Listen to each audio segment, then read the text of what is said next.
거룩함에 이르라라는 제목으로 말씀을 함께 나누겠습니다. 오늘 함께 보신 19절 말씀은 지난주에도 살펴본 말씀입니다. 지난주에는 19절의 앞부분 너희 육신 연약함으로 내가 사람의 예대로 말하노니 라는 굉장히 특이한 구문이에요.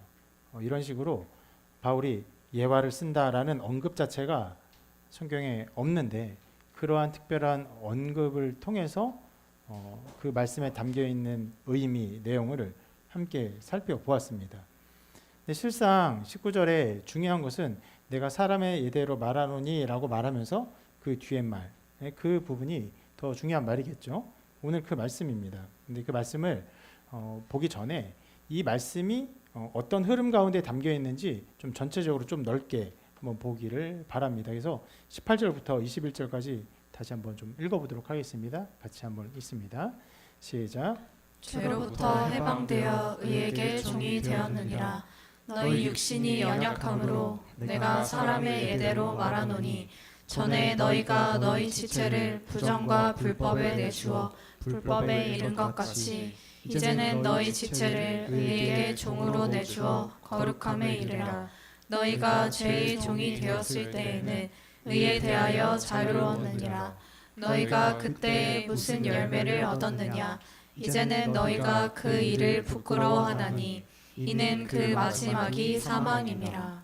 자, 꽤 긴 말씀을 보았는데 여러분 이 말씀을 보면서 여기에 우리에게 주는 명령이 담겨 있는 구절이 보이십니까?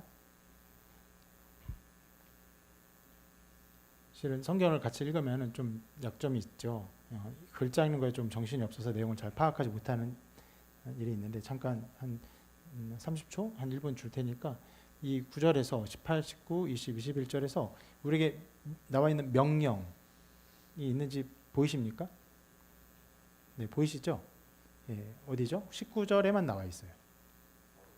네, 거룩함에 이르라. 딱 하나만 나와 있습니다. 그만큼 어떤 면에서 이 앞 그리고 뒤 19절의 앞 뒤에서 우리에게 전하고 싶은 가장 중요한 명령이자 또 메시지는 19절 말씀이라고 할 수 있습니다. 거룩함에 이르라 명령하고 있어요.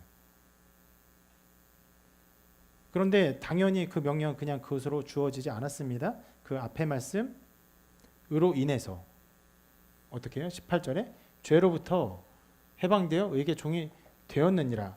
그 말씀이 있기 때문에 19절 말씀이 주어지는 것이고 또 그 거룩함에 이르라는 명령을 한 이후에 우리가 어떤 상태인지를 또 부연하며 말하죠. 너희가 죄의 종이 되었을 때는 의에 대해 자유로웠느니라 라고 하면서 계속 부연을 설명합니다. 그러면 이 전체적인 말씀에서 핵심적으로 우리에게 말하고 전하고 싶은 중요한 것은 바로 19절의 명령이에요. 실은 19절의 명령이 중요하기 때문에 우리가 지난주에 저 앞부분 너희 육신이 연약함으로 내가 사람의 예대로 말하노니 라는 특별한 구문까지 말하면서 그 뒤에 명령을 하고 있는 것입니다. 그것을 여러분 먼저 기억하시길 바랍니다. 그리고 실은 18절도 단순히 18절로 끝나지 않고 실은 조금 더 앞에서 이렇게까지 진술을 합니다. 앞부분까지 보면 이렇게 말하고 있는데 너희가 본래 죄의 종이더니 너희에게 전하여 준 바 교훈의 본을 마음으로 순종하여 죄로부터 해방되어 의에게 종이 되었느니라. 이러한 말씀에 근거하여서 19절의 명령을 우리에게 하고 있고 또 우리가 그 명령에 근거하여 이 일을 이루게 되는 것입니다. 이것을 기본적으로 기억하시기를 바랍니다. 그리고 오늘 뒷부분에 또 이것을 좀 자세히 살펴볼 예정입니다. 전체적인 말씀의 조망 안에서 19절이 어떻게 주어졌는지를 먼저 본 것입니다. 자, 그러한 말씀의 흐름을 보면서 19절의 명령을 볼 텐데 자, 이렇게 나와 있어요. 우리가 오늘 볼 말씀이죠. 너희 지체를 부정과 불법에 내주어 불법에 이른 것 같이 이제는 너희 지체를 의에게 종으로 내주어 거룩함에 이르라 명령합니다. 여기에 우리의 어떠함을 내주라고 하는데 무엇을 내주라고 합니까? 너희 지체를. 특별한 표현이에요. 실은 이것은 이전에 13절에서도 나왔던 부분입니다. 지체는 무엇을 말합니까? 어떤 것을 의미합니까? 우리가 가진 다양한 기능들, 어떤 면에서 우리가 가지고 있는 모든 활동력, 능력, 에너지 그 모든 것들을 다 포괄하는 말이에요. 우리가 13절에서도 이 지체를 한번 그 단어를 살펴보았는데 그때 뭐 그런 부분들 생각했어요. 이해력, 감정, 또 상상력 이런 예를 들었습니다. 그 외에도 많은 것들이 있습니다. 육체적인 여러 부분들, 우리의 몸의 어떤 능력들, 힘들, 또 우리 행동을 이루는 여러 부분들, 그리고 이 사회에서 우리를 우리 되게 하는 여러 것들. 여러분 대학생이에요? 예, 그것도 여러분의 지체한 부분일 거예요. 여러분이 돈을 가지고 있어요? 예, 그것도 여러분의 한 지체의 부분일 것입니다. 그래서 이 19절의 명령을 이 지체의 의미를 조금 더 풀어서 말하면 이렇게 명령하고 있는 것입니다. 전에 너희가 너희의 이해력, 상상력, 열정, 감정, 건강 그 모든 것을 부정과 불법에 내주어 불법에 이른 것 같이 이제는 너희의 모든 부분들을 의에게 종으로 내주어 거룩하여라.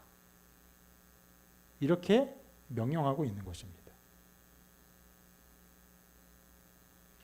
여기서 우리는 우리의 존재에 대한 성경적 이해를 한 부분 생각해 볼 필요가 있습니다. 그건 무엇이냐면 한 사람이 예수를 믿어 신자가 됩니다. 거듭나고 신자가 되죠. 새 사람이 됩니다. 그런데 거듭나여 새 사람이 되어 신자가 된다 할지라도 그 사람을 이루는 성품, 능력, 그 어떤 부분들이 새롭게 추가되는 것은 아니라는 것입니다. 자, 말씀을 다시 한번 기억해요. 위에 이제 풀어놓은 말씀을 생각해 봅시다.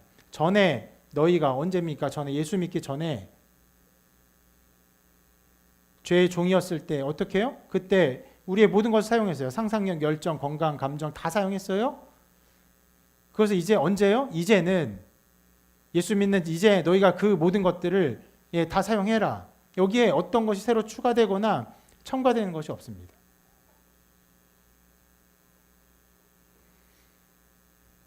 이런 것이 우리에 대한 기본적인 이해입니다. 신자가 된 사람들 자체에 대한 기본적인 이해예요.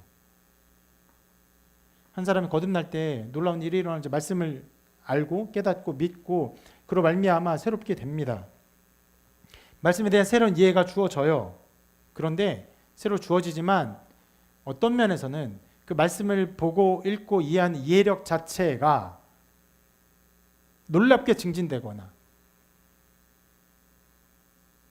그 이해력이 새롭게 추가되거나 하는 것은 아닌 것입니다. 분명히 달라지긴 해요. 하나님에 대한 믿음이 새롭게 생깁니다. 새로운 이해가 생겨요. 그 이해 위에서, 그 믿음 위에서 자기의 삶을 새롭게 발견하고 자기 삶의 가치를 새롭게 이해하는 일들이 많은 것들이 달라져요. 그러나 근본적으로 그 능력, 그 이해력, 예를 들어서 한 사람이 예수님 믿기 전에는 글을 잘 못 읽어요. 예수님 믿은 이후에는 글을 잘 읽고 그런 것들이 아니라는 것입니다. 바울의 예를 들면 바울이 다메섹 도상에서 예수님을 만나기 전에 어떻게 했습니까? 굉장히 열정적인 사람이었어요. 열심을 가지고 교회를 핍박했습니다. 그는 유대교의 열심이었어요. 동일한 열심을 가지고 예수님을 만난 이후로 어떻게 했습니까? 열심 있는 그리스도인이 되었어요. 그가 예수님 믿은 이후에 그 열심이 새롭게 추가되거나 그 열정이 새롭게 얹어지거나 하는 것이 아닙니다. 물론 더 가다듬어지고 더 충성된 것들이 있죠. 그러나 기본적으로 그의 성품 가운데 그의 충성된 열심 이런 것들이 그의 자질이었고 그의 성품이었어요.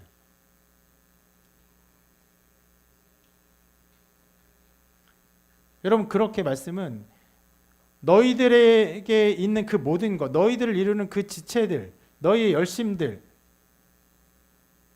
너희의 마음들, 생각들, 태도들, 너희를 이루는 그 모든 것들을 이제 의에게 종으로 내주라고 명하고 있는 것이에요.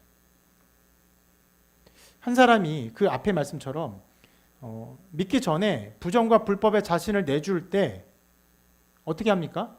여러 가지 것들을 사용합니다. 어떻게 해요? 이해력을 사용해요. 상상력을 사용합니다. 끈기를 사용해요. 그리고 자기의 시간을 드립니다. 그리고 자기의 재정을 사용합니다. 무엇에요? 죄에게. 모든 것을 다 드려요. 열심히 사용하고 부지런히 사용합니다. 어떤 영화에 그런 대사가 나옵니다. 깡패들이 막 깡패 짓을 열심히 하니까 검사가 그러죠. 참 열심히들 산다. 열심히들 살아. 여러분, 그것이 꽤 그 성경적 인간관에 대한 이해를 말하는 말이기도 합니다. 죄를 지을 때 열심히 짓습니다. 많은 노력을 기울여요.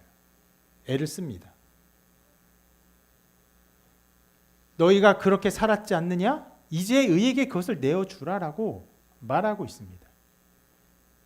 여러분, 이 문제들을 몇 가지로 좀 나누어서 생각해 봅시다. 먼저 시간의 문제를 생각해 봅시다. 이전에 어떻게 살아갑니까? 자기의 시간을 어떻게 씁니까? 자기를 위해서, 자기의 만족과 유익을 위해서 많은 시간을 드립니다. 자기를 즐겁게 할 것을 찾아요. 그걸 찾으면 그것을 위해서 여러 시간들을 애를 써서 드립니다. 수고롭게 드려요. 열정적으로 드립니다. 그와 같이 의에게 자기의 시간을 드리라고 말하고 있습니다. 그런 면에서 어떤 사람이 그렇게 말을 할지도 몰라요. 나는 일주일에 한 번만 예배드리는 것으로 족합니다. 아니요. 신앙생활이 그렇게 이루어지는 것이 아니라고 말하고 있어요. 너희가 이전에 너희 지체를 부정과 불법에 드린 것처럼 그와 같이 의에게 너희 지체를 내주어라 라고 말하고 있어요.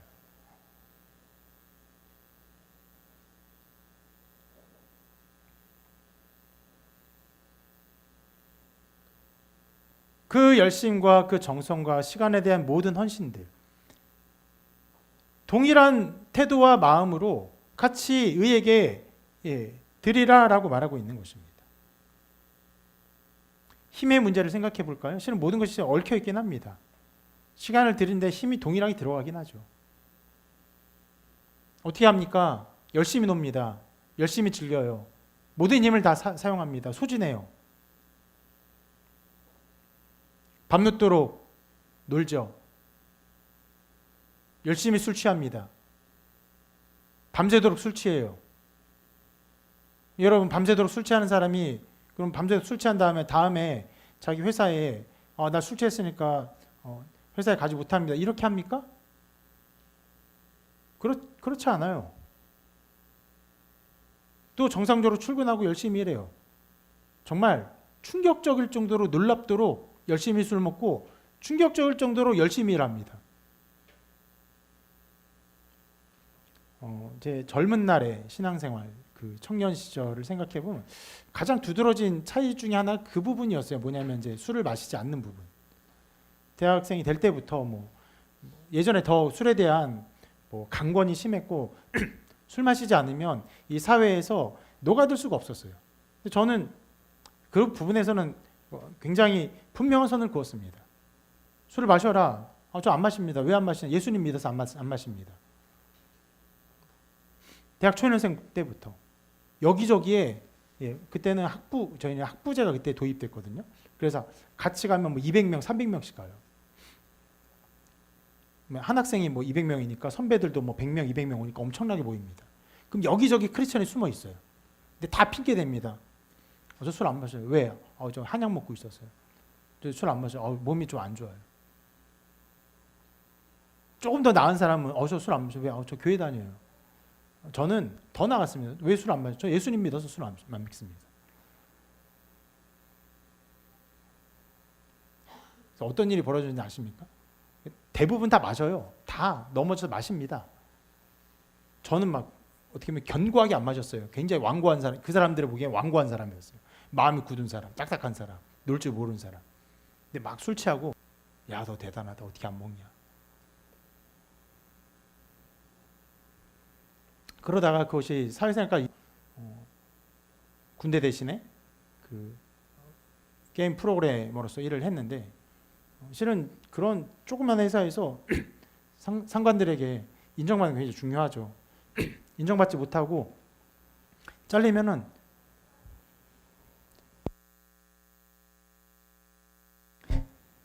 병특례하다 잘리면은 3분의 1만 인정받고 군대를 갑니다.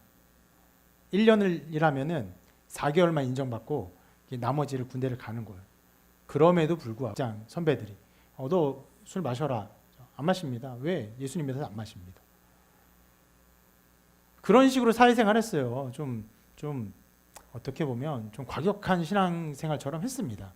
근데 제가 그런 신앙생활 하면서 그 사회생활 하는 사람들에게 정말 충격적으로 놀란 부분이 있어요. 뭐냐면 아까 말씀드린 것처럼 정말 자주 술을 마셔요. 월요일이니까 술 마셔요. 화요일이니까 술 마셔요. 수요일이니까 술 마셔요. 목요일이니까 술 마셔요. 금요일이니까 정말 수도 없이 마셔요. 그리고 다음날 출근합니다. 정상적으로. 열심히 일해요. 어떻게 저렇게 일하지? 어떻게 저렇게 살아갈 수 있지? 나는 술 안 마시고 살아가도 출근하는 것도 벅차고 힘든데 어떻게 저렇게 밤새 술 마시고 저렇게 나와서 열심히 일하지? 여러분 그런 모습으로 일을 한다는 거예요. 어떻게 해요? 모든 힘을 다해서 자기의 즐길 거리, 자기의 쾌락, 정욕을 위해서 살아가요. 그리고 직장 생활도 어떻게 합니까? 네, 중요하니까. 자기의 중요한 일이에요. 술 마셨다고 안 나갈 수 없어요. 그런 식으로 하면요, 정말 한 일주일, 2주일이면 잘릴 거예요. 왜요? 술은 거의 매일 마시니까. 매일 마시고 출근도 매일 해야 되니까 출근 안 하는 일이 없어요. 그러니까 출근도 열심히 합니다. 그 모든 일에 엄청난 힘과 에너지를 다 쏟아요.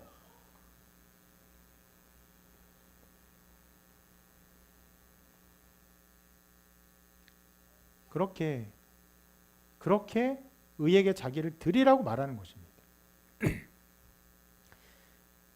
여러분 조금 힘들면 예배 안 나오고 조금 어려우면 예배 안 나오고 그런 것이 아니에요.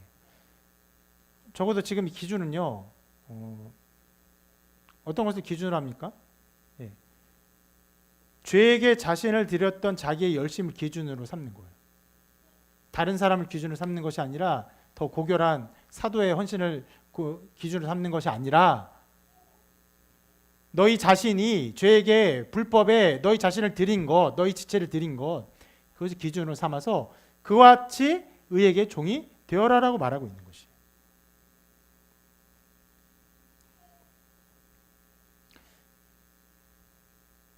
적지 않은 사람이 이 신앙생활하면서 보이는 그 태도를 그 사회생활에 적용하면요, 실상 완전히 낙제점인 사람이 많습니다.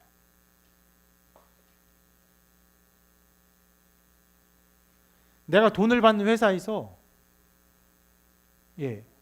당연히 낙제점이고 심지어는 내가 돈을 내는 예를 들어서 여러분 학교에서 강의를 들을 때 몇 번 결석하면 F 맞나요? 3번이요? 잘 알고 계시네. 네. 2번까지 사용하시나요? 네. 3번인가요? 4번인가요? 5번이에요? 네. 3번 혹은 4번, 5번. 내가 돈을 냈어요. 수백만 원을 냈어요. 그래도 결석하면요, 그 사람이 중간고사 아무리 잘 봐도 기말고사 아무리 잘 봐도 학업적인 데 뛰어나도 뭐예요? F예요. 넌 자격 없어.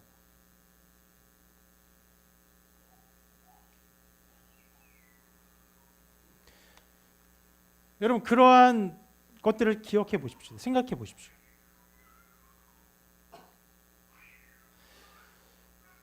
주님이 우리에게 명령하신 충성의 어떤 말씀은 이렇게 나와 있습니다. 같이 한번 읽어볼까요? 시작. 그 주인이 이르되 잘하였도다 착하고 충성된 종아 내가 많은 것을 내게 맡기리니 내 주인의 즐거움에 참여할지어다 하고. 자, 주님이 우리에게 명령하신 건 충성이에요. 작은 일에 충성할 때 더 많은 것을 주님이 우리에게 맡기십니다.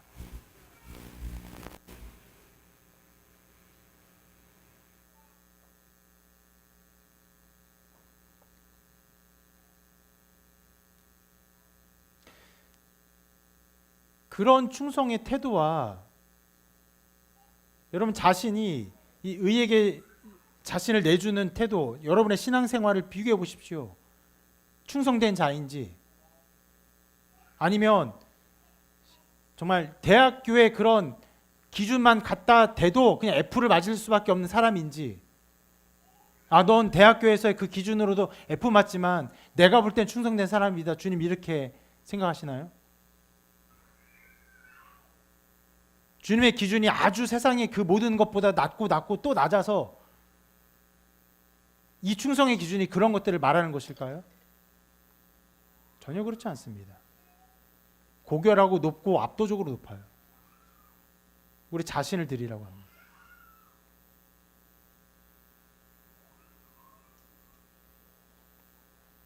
때로는 여러분 어떤 지체가 저에게 그런 말 합니다.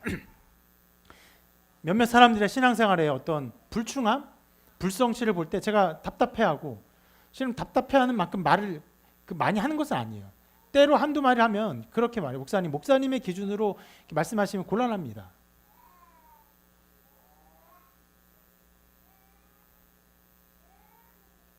어떤 면에서는 매우 맞는 말이에요.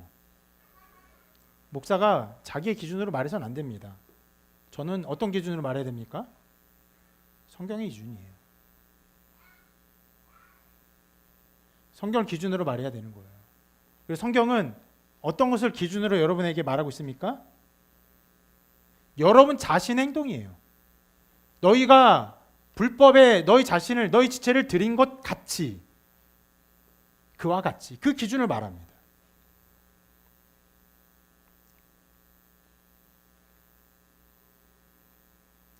자신의 모든 것들을 부정과 불법에 내주었던 그 열심, 충성, 그 수와 같이 이제 자기 것을 의에게 드리라고 말하고 있습니다. 여러분, 각 사람마다 그 기준과 어떠함은 다를 수 있어요. 그러나 적어도 자기 자신의 기준, 자기 자신의 충성, 에너지, 열심, 그와 같이 드리라고 말하고 있습니다. 모든 사람이 바울처럼 충성되지는 않아요. 모든 사람이 바울처럼 자기 모든 걸 다 드릴 수 있는 사람은 아닙니다. 그러나 적어도 바울 자신에게만큼은, 바울 자신이 유대의 교회일 때 교회를 핍박했던 사람인 것처럼 예수 그리스도를 향해 자기를 드릴 것을 하나님 요구하셨고, 바울은 그에 순종했던 것입니다.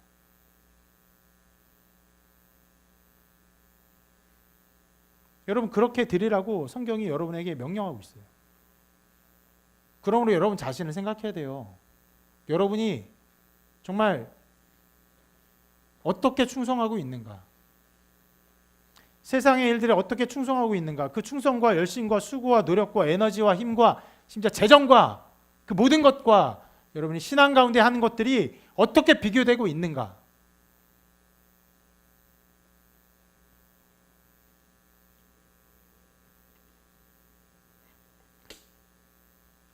재정에 대해서도 여러분 교회에 낸 헌금이 되게 아깝고 막 그럴 수 있죠. 제가 커뮤니티를 보다가 어떤 사람이 그런 글을 쓴 것을 보았습니다. 교회 가면 헌금 내라고 하나요? 강요하나요? 그럼 댓글에 그래요. 아니, 강요하지 않습니다. 그러니까 보통 10,000원 정도 냅니다. 그런 일이에요. 또 댓글에 그래요. 그 10,000원도 아까우면 가지 말아야죠. 어디 가서 자기 밥 먹고 다니는 애도 10,000원, 20,000원 쉽게 쓰는데 나름대로 교회 간다고 한 사람이 일주일에 10,000원 내는 그거 갖고서 교회를 가고 말고 합니까? 그게 다 불신자의 말이었어요.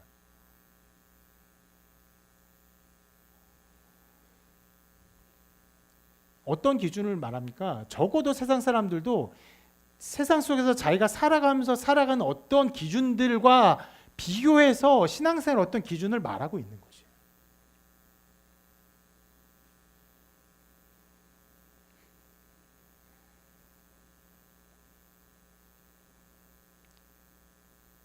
여러분, 그렇게 자기 자신이 어떻게 살아가는지, 어떤 열심과 노력을 드리는지를 비교해 보시기를 바랍니다.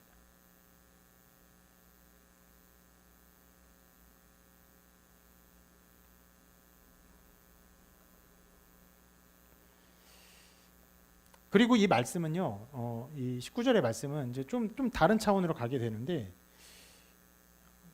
부분적으로 이 말씀의 내용들은 부분적으로 우리 각 사람이 가지고 있는 지체의 부분들이 서로 다르다는 것을 전제하고 있습니다. 말이 좀 어려운데 말씀을 보면은 너희 지체를 드리라라고 하는데 너희 지체를이라고 말했지 우리를 이루는 지체의 어떤 부분을 특정하지 않았어요. 말이 괴상한데 어떤 특정한 부분을 지목하지 않았다는 말입니다. 무슨 말입니까? 우리 각 사람이 가지고 있는 지체가 다 다르다는 것을 의미하는 것이에요. 그것을 전제하고 있어요. 모든 사람은 태어날 때부터 가진 것들이 다릅니다. 그리고 자라온 환경이 달라요. 그 환경 속에서 자라오며 경험하며 그리고 성장한 자기의 모습이 다 다릅니다. 그리고 우리 각 사람은요, 그렇게 선천적으로 가지고 태어난 것, 환경 속에서 배우고 경험한 것들, 관계 속에서 배우고 경험한 그 모든 것들의 총합으로 이루어집니다. 그래서 한 사람을 만날 때 그런 말을 하죠. 그 사람 만날 때 그 사람의 역사를 만나는 것이다. 그러면서 우리는 한 사람 한 사람 만날 때 소중히 여겨야 되고 겸손히 대해야 되고 그렇게 해야 합니다. 실은 어떤 면에서는 어른을 공경하는 중요한 이유가 무엇입니까? 그 어른은 그만큼의 더 긴 세월의 많은 역사를 가지고 있기 때문에 그렇습니다. 실은 그 반대로 갓난아기를 대해 우리가 공손히 대합니까? 그러진 않죠. 왜 아이가 뭐 5개월, 10개월 살면서 인생의 수많은 역사와 인고의 시간을 견뎠습니까? 그런 게 아니잖아요. 존재로 기여해 줄 뿐이죠.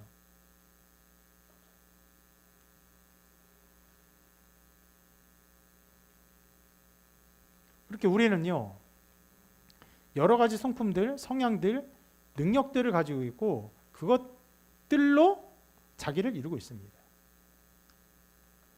그렇게 자기를 이루는 여러 부분을 가지고 부정과 불법에 이르렀어요. 이전에는. 실은 그래서 부정과 불법에 이르는 여러 양태와 그 모습도 다 다릅니다. 그런데 그렇게 사용되었던 여러분 각 개인의 그런 재능, 생각, 어떤 특별한 점들, 어떤 면에 취향, 생각들 그 모든 것을 의에게 드리라라고 말하고 있는 것이에요. 사도도 요한이 베드로와 달랐고 베드로는 바울과 달랐습니다. 많이 다른 사람이에요. 우리 각 사람의 개성은 어떤 면에서 회심으로 바뀌는 것이 아닙니다.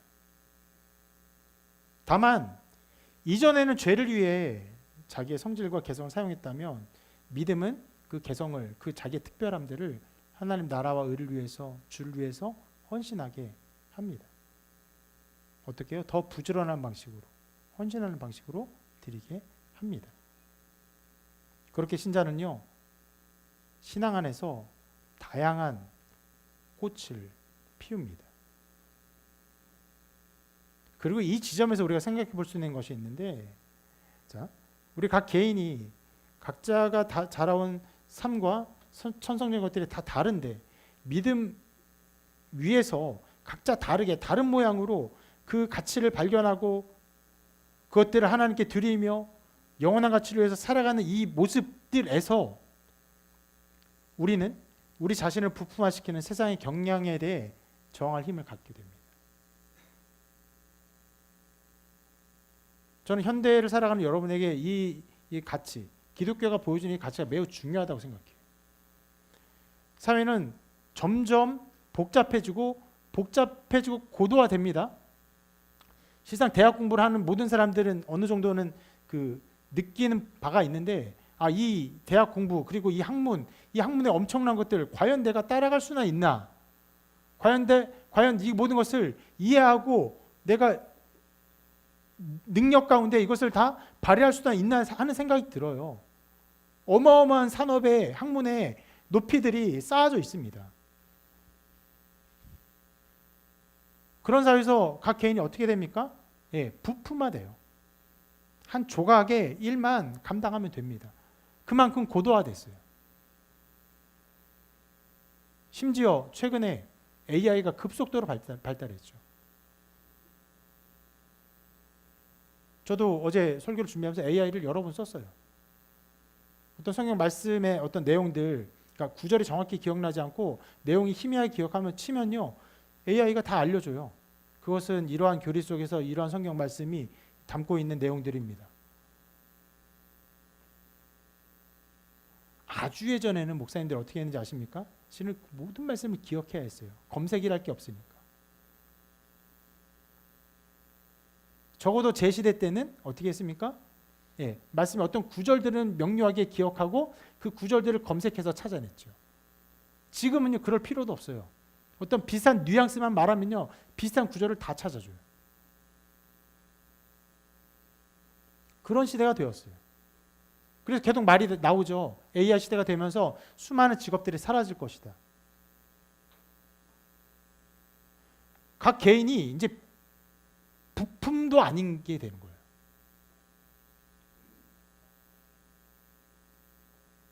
더욱 쪼그라들고 있어요. 부품으로라도 사용되면 다행인데 부품도 아니고 그 일자리가 없어지고 사라지고 뭘 해야 될지 모르는 상황이에요. 심지어 AI가 너무 발달해서 많은 설교자들이 AI로 설교를 준비라고 말하기 어렵지만 그 설교문을 만들어 봅니다. 어떨 것 같습니까? AI로 만든 설교문이 잘 나와요.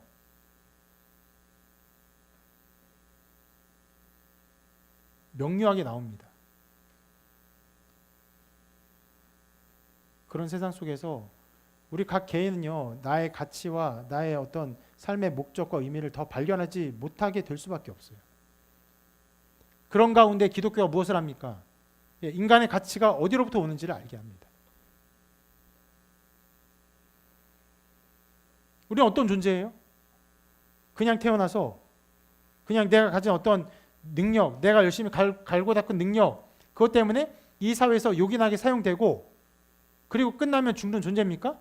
실은 다 그렇게 생각합니다. 그것이 유물론적 세계관이에요. 그런 사회 속에서 방금 말씀드린 것처럼 이 사회 부품으로라도 사용되는 것인데 부품으로도 사용되지 못할 때 그 삶의 가치가 있습니까? 없습니까? 가치가 없어요. 그래서 정말 적지 않은 사람들이 자살하죠. 가장 많이 자살하는 계층이 어딥니까? 남성 노인이에요. 왜요? 나는 이렇게 열심히 살았어요. 10년, 20년, 30년, 40년. 퇴직하고 자기의 삶의 가치가 없는 거예요. 나는 의미가 없는 존재야. 그 상황 속에서 은퇴하는 상황 속에서 가족들과의 관계라도 견고히 맺어졌다면 그 가족의 그 힘으로 남은 여생을 살아가기도 하는데 종종 그 가족의 관계도 깨어지죠. 왜요? 너무 열심히 산 나머지 가족을 내어 팽개치는 경우도 있고 이 술 마시고 일하는 이 사회 속에서 거기에 일원이 되기 위해서 열심히 술 마시고 하다가 거의 반 알코올 중독으로 살다가 가족을 팽개치고 심지어는 술 먹고 어떻게 합니까? 스트레스 가족들에게 풀죠. 얼마나 가정폭력이 술로 말미암아 이루어집니까? 그런 사회 속에 가정이 다 깨지고 자기의 직업까지 잃어버리고 가치가 없는 거예요. 내 삶에 가치가 없는 거예요. 자살하죠. 자살 안 해도요.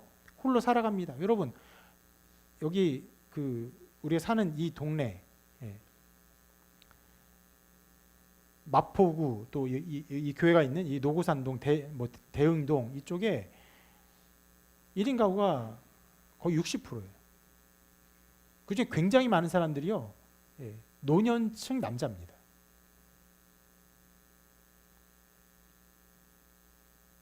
그냥 홀로 살아가요. 그렇게 가치 없이.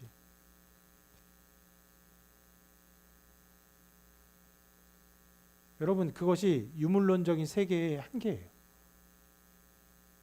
그럼 그 반대로 그 세계관에서 돈을 많이 벌고 그러면 그 사람 가치 있습니까? 네. 그 돈이 주는 가치에서는 가치 있는 사람을 인정받을 수 있어요. 그러나 여러분 굉장히 많은 사람이 보여주는 것처럼 돈으로 인해 자기의 가치를 증명해도 그 사람 끊임없이 돈을 추구하고 끊임없이 공허한 마음속에 살다가 수많은 사람들이 또 그 가운데 자살합니다. 성경은 우리를 그렇게 말하지 않아요. 우리를 존재 자체를 하나님의 형상에서 말합니다. 하나님의 형상에 따라 만들어진 존재라고 말해요. 그리고 하나님 우리를 사랑하세요. 어느 정도까지 사랑하십니까? 자기 아들을 아끼지 아니하시고 우리 모든 사람을 위하여 내주신 그 아들을 우리를 위해서 내주셨어요. 우리를 사랑하신 하나님이라고 말합니다. 우리는 그런 존재예요. 그러한 하나님의 사랑 안에서 인간은 드디어 비로소 그 안에서 나의 삶의 이유, 나의 존재의 목적을 알게 되는 것이에요. 이전에는 내가 그 어떤 것을 해도 알아주지 않습니다. 그것을 알아주는 것은 세상의 평가. 세상의 평가는 무엇으로 이루어집니까? 다 돈으로 이루어져요. 그러나 말씀 안에서, 신앙 안에서 하나님 우리를 귀하다 말씀하십니다. 하나님이 우리의 모든 호흡을 기억하세요. 심지어 여러분, 제자들에게 그렇게 말씀하셨어요. 복음 전하다가 그 사람이 그 복음을 받지 않으면 어떻게 하라고 합니까? 발에 먼지를 떨어버려라. 발에 먼지를 어떻게 떨어요? 그냥 이렇게 떠는 거죠. 이렇게 떠는 거죠. 그럼 발에 먼지 떤 거를 알 수 있어요? 없어요? 먼지가 떨어진 걸 우리가 알 수 있어요? 없어요? 몰라요. 그런데 그 먼지가 그 사람이 복음을 받지 않음으로 인해 생긴 먼지인지를 우리가 복음을 전해서 그로 말미암아 생긴 먼지를 누가 기억해서? 하나님이 기억하신다고 말해요. 우리의 모든 행위로 말미암아 나타난 그 작은 먼지까지도 기억하세요.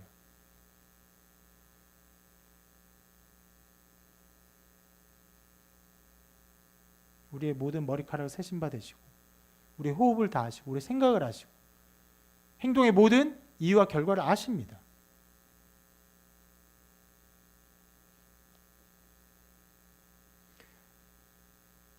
그렇게 우리는 하나님 안에서 우리의 가치를 알고 우리의 존재 이유를 알고 그리고 여러분 각 사람의 주신 재능과 능력과 달란트와 성품과 생각과 감정의 어떤 특이성들도 하나님이 다 아시고 또 그것을 하나님 나라를 위해서 쓰기를 기뻐하세요. 어떤 면에서 하나님은 그것을 기다리고 계세요. 하나님 나라가 어떻게 이루어집니까? 우리를 통해 이루어져요. 하나님 우리의 신자의 고백과 신자의 호흡과 신자의 걸음을 통해서 그의 나라를 이루십니다. 여러분의 생각과 태도와 모든 것들이 거기에 들여지는 것이에요. 우리 이음교회를 이루는 것은 무엇입니까? 이경수 목사가 이룹니까? 아니요, 전혀 그렇지 않죠. 저는 그것을 이루는데 하나의 조각일 뿐이에요. 여러분의 모든 호흡, 여러분의 성품, 생각, 여러분의 기질, 특성 사용됩니까? 사용되죠. 그러므로 너희가 전에 너희 지체를 부정과 불법에 내준 것처럼 이제는 의에게 너희 지체를 종으로 내주라 라고 말하는 것이에요. 그럼 여러분의 각 모든 개성들 그런 것들을요 하나님 나라와 하나님 영광에서 하나님이 사용하십니다.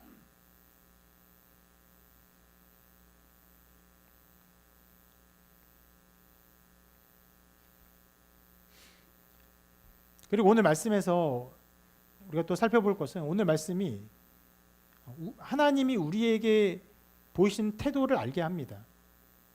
말씀 다시 한번 읽어볼게요. 시작. 너희가 너희 지체를 부정과 불법에 내주어 불법에 이른 것 같이 이제는 너희 지체를 의에게 종으로 내주어 거룩함에 이르라. 여러분 이 말씀 보면요 이렇게 말할 수 있어요. 완전한 명령으로 이루어졌습니다.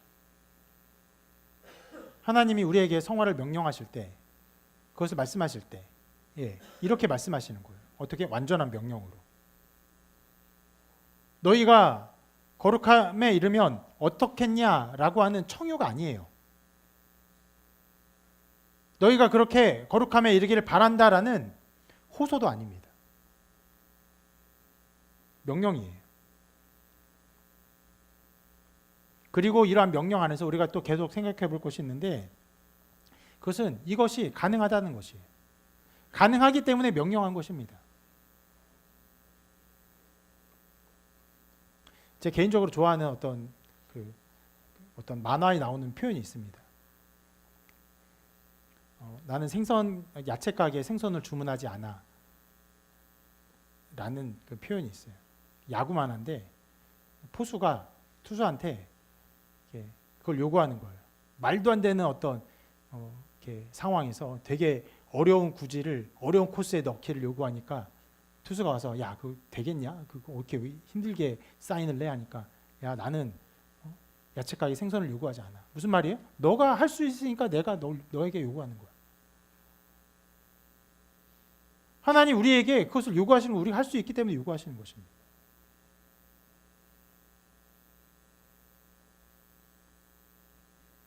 바울은 로마 성도들에게 이렇게 명하고 있어요. 이것은 우리가 할 수 있고 또 따라야 하고 수행해야 되는 자리입니다. 그리고 이 자리는요, 여러분, 자, 명령을 받았고 명령을 받아서 수행해서 이루는 자리이기 때문에 분명하게 가만히 있으면 저절로 이루어진 것이 아니라는 것이. 여러분, 거룩함에 이르는 것, 의에게 자기를 내주는 것, 언젠간 그렇게 되겠지. 언젠간 그렇게 이루어진 날 오기. 아니요, 그렇게 이루어지지 않습니다. 여러분, 신앙의 거의 모든 순간에 어떤 결단과 자기를 내주는 그런 시간들이 필요해요. 나 그렇게 하리라, 그렇게 걸으리라 하는 시간들이 필요합니다. 그래서 옛 모습을 가지고 명령하는 것이에요. 이렇게 말하고 있습니다. 너희가 옛 생명에서 너희 지체를 가지고 능동적으로 죄를 지었다. 그러므로 이제 새 생명 가운데 능동적이 되어라. 죄는 저절로 행해진 것이 아니다. 너희가 좋아하고 원했기 때문에 나타난 거다. 그리스도의 생활을 그렇게 살아야 한다. 살아라 라고 말하는 것이. 여러분, 의에게 자신을 내주고 자기 지체를 내주고 거룩함에 이르는 것에는요, 어떤 특별한 신비한 방법이 있지 않습니다. 무엇이 있습니까? 명령과 순종이 있어요. 한 가지 좀 예를 들어보면 다이어트를 가지고 예를 좀 들어봅시다. 다이어트는 거의 전 국민이 평생에 하고 있는 일종의 숙명과도 같은 일인데, 어떻게 해야 다이어트에 성공합니까? 다이어트 해야 하는데 살이 빠지면 좋을 텐데 라고 하면 다이어트가 됩니까? 아니요, 그렇게 되지 않아요. 진짜 다이어트 하려면 어떻게 해야 돼요? 우선 체중부터 재야 돼요. 자기 현실을 괴롭고 고통스럽지만 받아들여야 됩니다. 그 숫자가 나를 나타내 주는 거예요. 그리고 어떻게 됩니까? 운동해야죠. 어떻게 됩니까? 식사를 조절해야죠. 그렇게 여러분 그 일을 위해서 행하고 순종하는 걸음을 걸을 때 성과가 이루어집니다. 심지어는요, 체중 재고 운동하고 그날 식사 줄이면요, 다음날 체중 재면 어떻게 됩니까? 조금 빠져 있어요.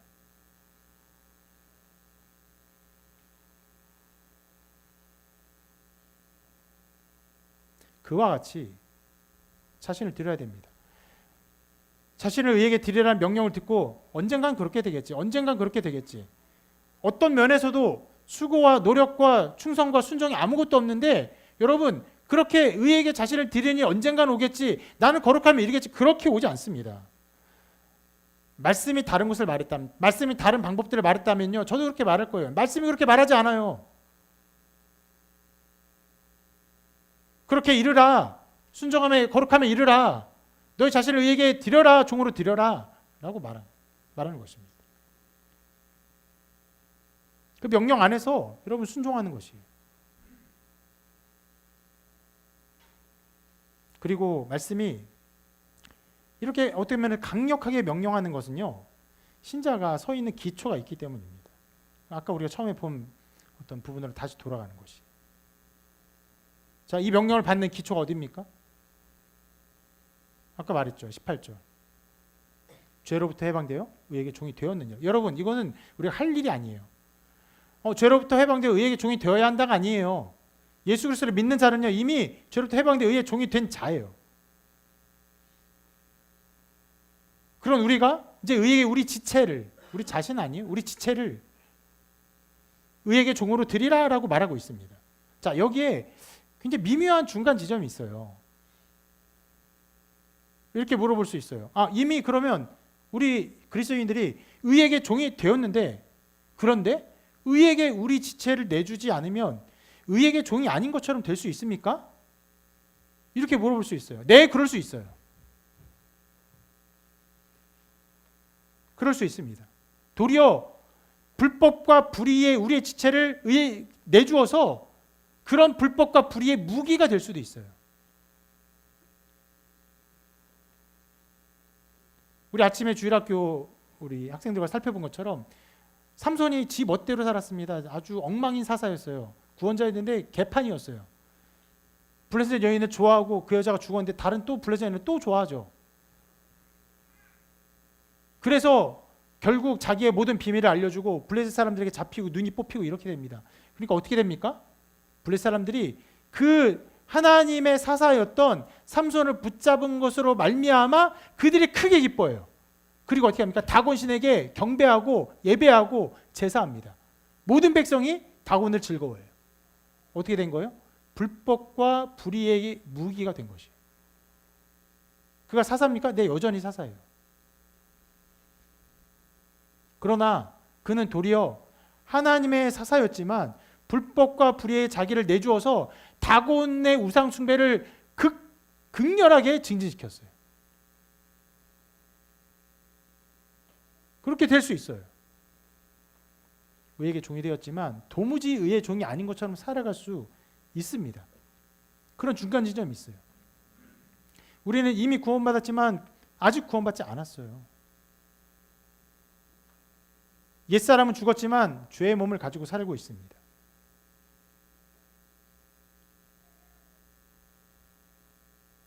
중간 지점에 있기 때문에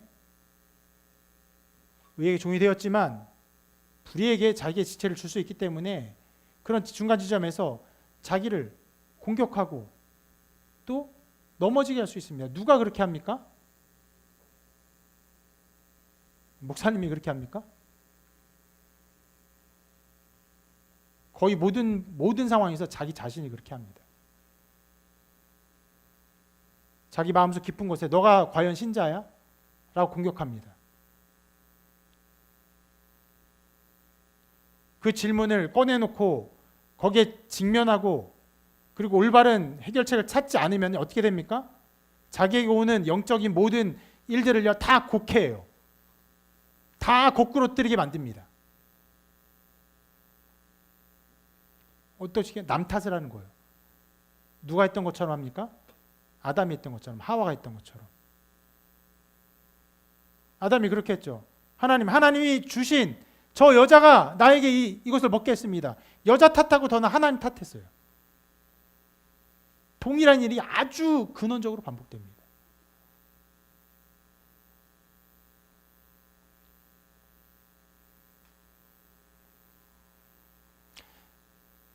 그럼 우리는 기억해야 돼요. 우리가 서 있는 자리는요 이미 죄로부터 해방된 의에게 종이 된 자리예요. 그리고 우리는 의에게 우리 지체를 내줘야 하는 자리입니다. 굉장히 오묘한 자리예요. 이 오묘함을 제 예전에 수술했던 어떤 예를 가지고 좀 설명해 보고자 합니다. 무릎 수술을 이제 제가 2번 했었는데 두 번째 수술이었던 것으로 기억을 합니다. 수술을 성공적으로 마쳤어요. 근데 오랫동안 땅에 다리를 디디면 안 되어서 꽤 여러 주 동안 이렇게 목발을 짚고 살았어요. 그러니까 다리 근력이 이제 완전히 그게 다리 근력이 한 일주일만 안 디뎌도요 급속하게 빠집니다. 눈에 두드러지게 빠져요. 무슨 난민 다리가 됩니다. 이게 되는데 또 한쪽은 쓰니까 한쪽은 근육이 막 더 붙죠. 그래서 이제 목발을 띄고 걸을 이제 시간이 왔습니다. 근데 이렇게 서서 했는데 도무지 걸을 수 없을 것 같은 거예요. 무릎에 힘이 안 들어가고 걸으면은 왠지 무릎이 뭐랄까 부러질 것 같다고 할까? 이 인대나 연골이 잘 못 견디고 이렇게 하다가 쑥 빠지거나 부러지거나 찢어지거나 할 것 같은 그런 느낌을 받아요. 이게 막 머뭇거리고 있어요. 그러니까 의사가 말해요. 걸어보세요. 못 걸을 것 같아요. 아니 괜찮아요. 걸을 수 있어요. 걸어보세요. 그래서 걸었어요. 걸어지는 거예요. 그것이. 의사는 내 다리가 완전히 나은 것을 알고 있어요. 걸을 수 있는 것을 알고 있어요. 이미 걸을 수 있는 존재예요. 예수를 믿을 때 우리는 어떤 존재입니까? 이미 의에게 종이 된 존재예요. 죄로부터 해방된 존재예요. 그러나 여전히 죄의 몸을 가지고 있기 때문에 의에게 순종하지 못할 것 같고 또 넘어질 것 같고 안 될 것 같아요. 그러나 명령해요. 너희 의에게 종이 되었느니라. 너희 지체를 의에게 종으로 내주어라. 명령해요. 왜요? 우리 상태를 알고 있기 때문에. 명령을 받고 명령을 기억하고 그 권위자의 명령에 따라서 걸으면 걸어져요. 그 말씀의 권위자의 말씀을 따라서 내가 의의 종이 된 것을 알고 의에게 내 지체를 드리면 거룩의 걸음이 걸어져요.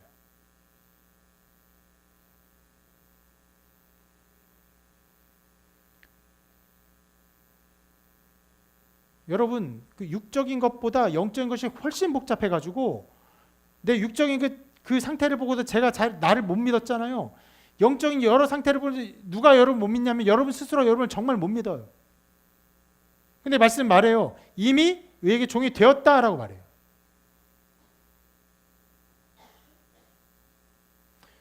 여러분 이와 같은 모든 말씀은요. 이렇게 명령하는 거예요. 우리의 지위를 깨닫고 그에 따라서 행동하게 하는 것입니다. 다시 말씀드리지만 19절은요. 의에게 너희 지체를 내주어라. 종으로 내주어라. 이 말씀은요. 단독으로 그 말씀으로 이루어지지 않았어요. 그냥 의에게 종으로 내주라라고 말하지 않았습니다. 그 전에 말씀이 무엇입니까? 다시 한번 말하지만 죄로부터 해방되어 의에게 종이 되었느니라라고 말해요. 누구 때문에? 예수 그리스도 때문에. 그리스도의 죽으심과 부활 안에서 우리의 존재가 죄에서 해방되어 의에게 종이 된 것이에요.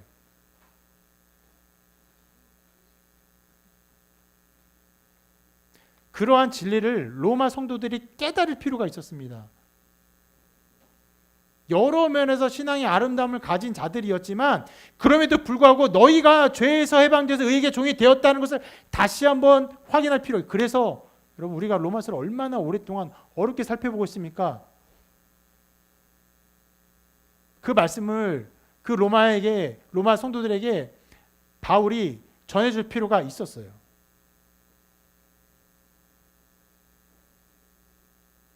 그것처럼 우리도 우리 자신이 어떤 존재인지 알아야 합니다.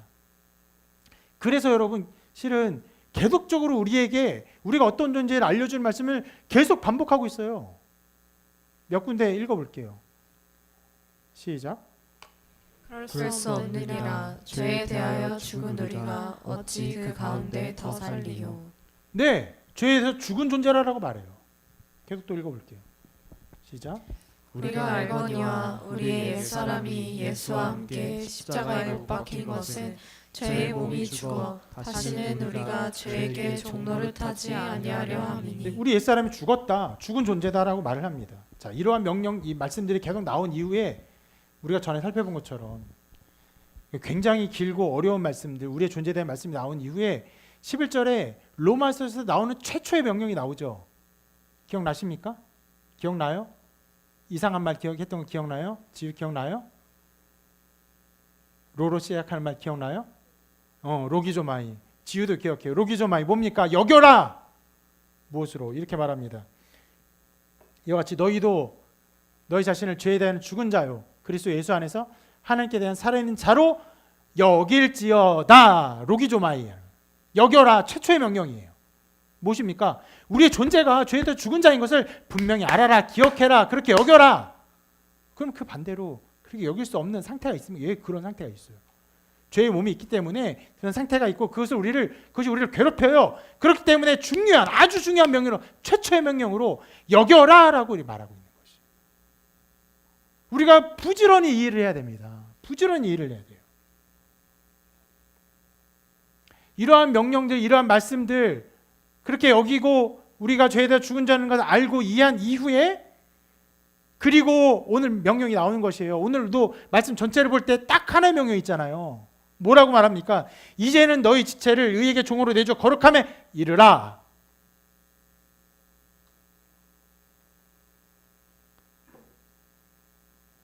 우리는 말씀 안에 거해야 돼요. 말씀이 가르치는 이해 안에서 우리 자신이 어떤 존재에 알아야 되고 우리가 순종하고 따라야 될 것이 무엇인지 알아야 됩니다. 먼저 여겨야 돼요. 그리고 어떻게 하면 돼요? 의에게 우리 지체를 내줘야 돼요. 이 모든 명령은요, 이런 거라고 말할 수 있어요. 너희 다오라라는 명령과 같습니다. 너희가 무엇이 되어야 한다, 어떻게 해야 된다고 말하는 것이 아니에요. 너희 다오라. 이미 죄에 대해 죽은 존재로서 너희답게 행동해라라고 말하는 것이에요. 어떤 더 높은 체험을 말하는 것이 아닙니다. 이미 사실에 근거해서 우리에게 명령할 뿐입니다.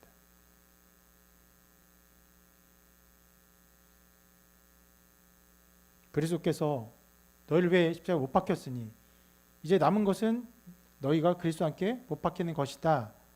실은 이런 개념은요, 여러분 절대적으로 지워야 됩니다.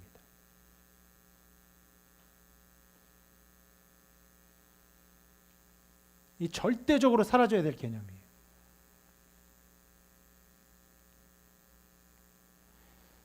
굉장히 은혜로운 말 같지만 여러분, 이거는 절대 성경에서 말하는 것이 아닙니다. 우리가 못 박힐 수 없어요. 스스로. 우리가 언제 못 박힙니까? 예수 그리스도의 십자가 못 박혔어요. 2000년 전에 이미 그때 못 박혔다고 말해요. 믿을 때 그 모든 것들이 우리에게 주어질 뿐이죠. 여러분, 이런 개념이 우리 인생에 자주 나타나서 그리스도께서 우리에게 하신 일이 있으니까 내가 또 다른 무언가를 해야 되고 또 다른 어떤 것들을 해야 되고 한다고 생각할 수 있어요. 그런 것이 아니에요. 여러분,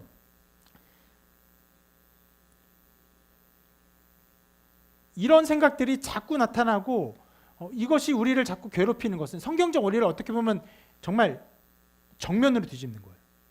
너희가 뭐 박혔다, 이미 죽었다라고 말하는데 내가 박혀야 될 것 같은데 생각이 자꾸 나타나는 것은요, 아까 말한 것처럼 우리 지체를 불의의 무기로 내주는 일이 여전히 가능하기 때문에 우리가 죄의 몸에 영향에 있기 때문에 그렇습니다. 그럼 여러분, 말씀을 아주 세밀하고 정교하게 적용해야 돼요. 우리 자신을 십자가에 못 박겠다는 개념의 시도는 완전히 버리십시오.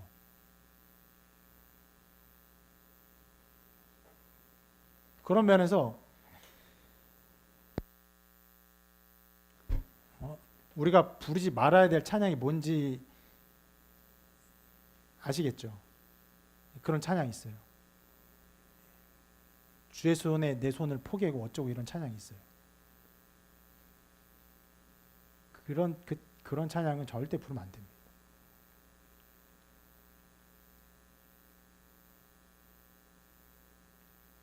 그럼 우리가 어떻게 적용해야 됩니까?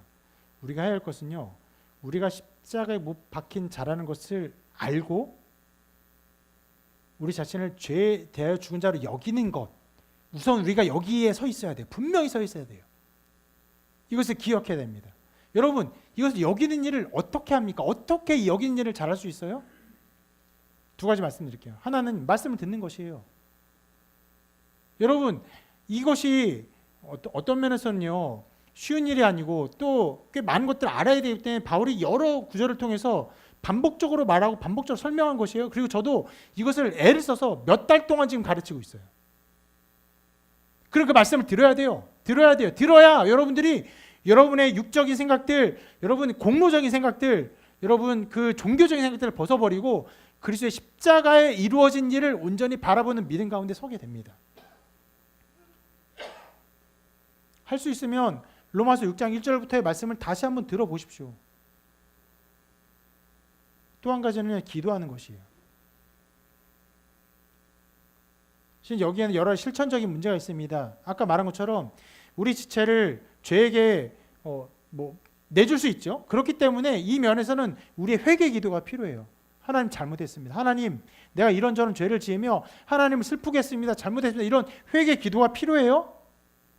그런데 그런 기도만이 아니라 그런 기도와 더불어서 이 말씀 6장 1절부터 2절, 3절, 4절 넘어가면서 이 모든 말씀을 고백하며 기도하십시오. 굉장히 어색한 일이겠지만 여러분 기도하다가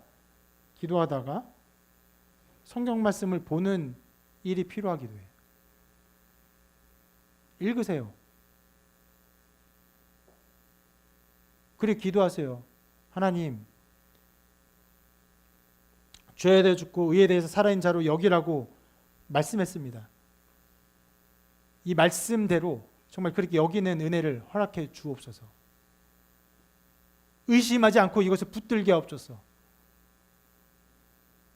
죄에 대해 죽고 의에 대해 살았느니라 라는 말씀을 알게 하옵소서. 여러분 정말 어떤 면에서 여기 있는 꽤 많은 분들이 평생에 그런 기도를 한 번도 안 해봤을 거예요.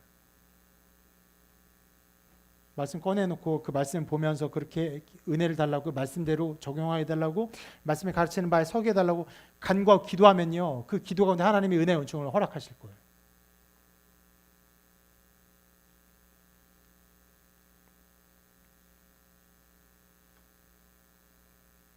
그렇게 여러분 말씀과 기도, 신앙의 일들을 통해서 죄에 대해 죽고 의에 대해서 자기가 살아있는 자라고 여기는 일을 걸었다면 그 다음에 우리가 할 자리가 무엇입니까? 그 다음 명령이죠. 이제는 너희 지체를 의에게 종으로 내주어 거룩함에 이르라. 이제는 그 말씀을 이해했으면, 그 말씀을 받았으면, 그렇게 외웠으면 이제는 너희 지체를 드려라. 그리고 거룩함에 이르라. 여러분 자신을 이루는 그 모든 것들, 감정, 생각, 이성, 상상력, 에너지, 열정, 재정, 시간, 심지어 여러분의 관계까지도 드리십시오.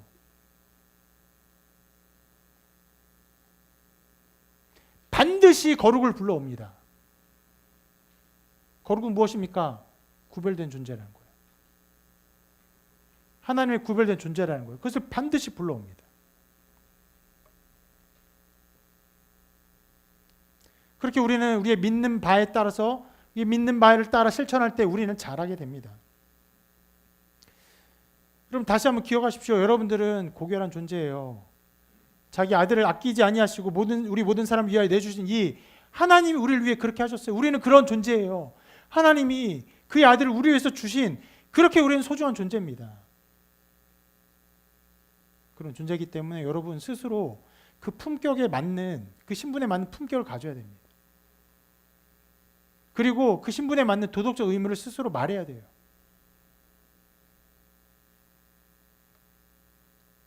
우리는 그리스도의 몸입니다. 머리된 그리스도의 몸의 지체예요. 하나님의 가족입니다. 하나님의 아들이에요. 그렇게 우리가 어떤 존재인지를 기억하며, 우리가 어떤 자리에 서 있는지 기억하며 이 말씀을 이루어야 됩니다. 다시 한번 보는 말씀이에요. 이제는 너희 지체를 의에게 내주어 거룩함에 이르라. 하나님이 우리에게 요구하시는 것이 바로 이 자리입니다. 이 세상 어떤 것도 우리에게 거룩함을 요구하지 않아요. 능력 있는 사람이 되어라. 착한 사람이 되어라. 성실한 사람이 되어라. 부자가 되어라. 권위 있는 사람이 되어라. 권력을 가져라. 성경은 그렇게 말하지 않습니다. 뭐라고 말합니까? 거룩함에 이르라.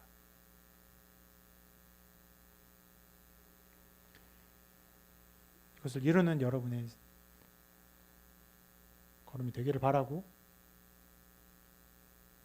의에게 여러분의 지체를 내주는 믿음의 걸음이 나타나게 되기를 주님의 이름으로 축원합니다.